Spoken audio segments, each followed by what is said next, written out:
The arguments my opponent made for Joseph Smith being a villain, I believe, are incorrect for multiple reasons. Starting here with the plural marriages. Yes, I understand that he had more than 40 wives. Some may have been underage, but it happened. Some people are into different things.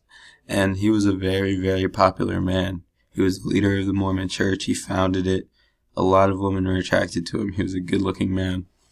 Temples and rituals remain closed to non-believers. It is nonetheless a record-keeping enterprise. Not just anyone could enter the temples of the Mormon church. It was a very sacred place to them. It was very religious. Not just anyone could visit, and people needed to understand that. Back then, they all wanted to go. They thought it was a party, this was a place for worship, a place for the Mormons, strictly the Mormons. It doesn't make them a cult. It doesn't make him a villain. He just wanted to keep his religion his religion. The curious delusions and fake revelations. Smith never washed anyone. Not himself, he never washed himself into making up things. The biography genuinely believes Smith brainwashed himself into believing fake revelations.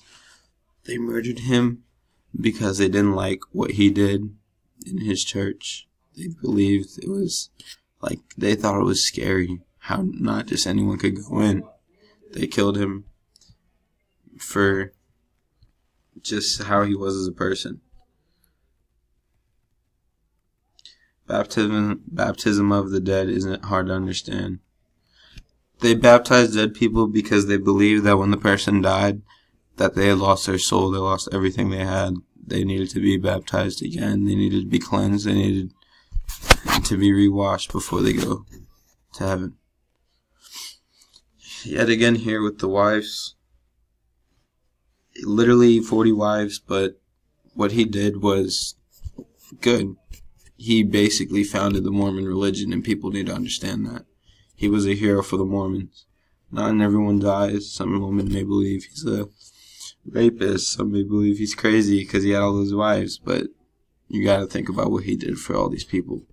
He helped a lot of people. A lot of people lived happy because of him.